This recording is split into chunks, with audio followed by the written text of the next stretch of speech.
Hello everyone, সকলকে অনেক স্বাগত আমাদের আরেকটা নতুন ব্লগে। আজকে হলো স্পেশাল দিন, সরস্বতী পুজো। তাই আজকে সকাল সকাল উঠে পড়েছি। আর আজকে বাইরের ওয়েদারটা যা ভালো ছিল, একদম ঝকঝকে তকতকে পরিষ্কার আকাশ। আর কারণ কি আমাদের এখানে রোদ ওঠে না বললেই চলে, তাই যেদিন রোদ ওঠে সেদিন খুব ভালো লাগে। আজকেও ঠিক সেরকমই ভালো লাগছিল।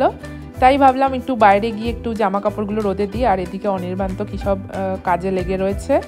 আর এদিকে স্নান টান করে আমিও একটু গেলাম বাইরে একটু রোদ পোহাতে, কারণ এরকম রোদ সহজে পাওয়া যায় না।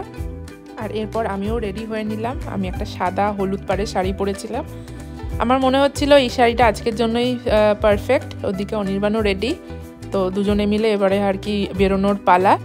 আর এবার এত আনন্দ হচ্ছে কারণ কি বিয়ের পরে এইটা আমাদের প্রথম সরস্বতী পুজোয় যেখানে আমরা কোথাও যাচ্ছি আর সবাই মিলে সরস্বতী পুজোয় আমরা এনজয় করব।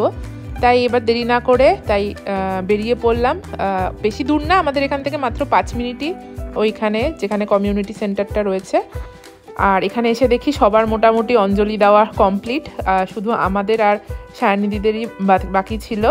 তাই একটু কেমন লাগছিল যে অঞ্জলি দেওয়াটা কি হবে না। তারপরে ঠাকুরমশাইকে বলাতেই ঠাকুরমশাই আমাদের জন্য আবার অঞ্জলির ব্যবস্থা করে দিলেন। তো ফাইনালি আর কি অঞ্জলি দেওয়াটা হলো। ইনি হচ্ছে আমাদের ঠাকুরমশাই, যিনি আমাদের হচ্ছে গৃহপ্রবেশের সময়ও পুজো করেছিলেন, সুরজিৎদা। তো এই আর কি আমরা সবাই মিলে অঞ্জলি দিলাম। তারপরে এই প্রসাদ বিতরণ করা শুরু হলো। তারপরে ভাবলাম আমরা যেহেতু ফটো তুলতে খুব ভালোবাসি, আমি আর সায়নিদি মিলে ফটো তুলছিলাম, অনির্বাণ ফটো তুলে দিচ্ছিল আমাদের। তারপরে দুপুরের খাওয়া দাওয়া স্টার্ট হয়ে গেল। দুপুরে খাওয়াতে ছিল খিচুড়ি, পাঁচমিশালি তরকারি। প্রচণ্ড ভালো ছিল খেতে, কারণ নর্মালি আমি এতটা খিচুড়ির ফ্যান না, বাট এত সুন্দর খেতে ছিল। হাই করো। হ্যালো, কেমন কাটছে? এই আমি হাই করব তোকে, হাই। আর সবাই মিলে তারপরে ফটোও তুললাম একটু গ্রুপে।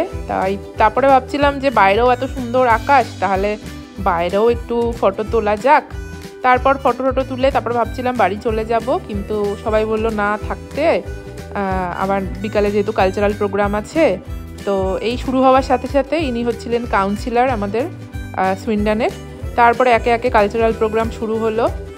সবাই ডান্স করছিল, বেশ খুবই সুন্দর সবাই ডান্স করছিল। বেশ বাচ্চারাও তার সাথে পার্টিসিপেট করেছে। আর বাচ্চারা যে এত সুন্দর ডান্স করবে আমি তো এক্সপেক্টই করিনি, কারণ ইন্ডিয়া থেকে এত দূরে কিভাবে কি শেখে তা এত তো কিছু জানি না, বাট মানে খুব ভালো ডান্স করছিল।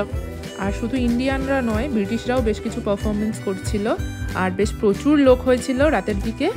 আর এরপরই খাবার দাওয়া শুরু হয়ে গেছিলো। খাবারে ছিল জিরা রাইস, পনির, ওদিকে কচুরি, সামোসা, আর হচ্ছে কাবলি ছোলার ঘুগনি, আর মিষ্টি তো সাথে ছিলই। তো সব মিলিয়ে খুব ভালো লাগলো। আশা করি আপনাদেরও খুব ভালো লেগেছে। বাই।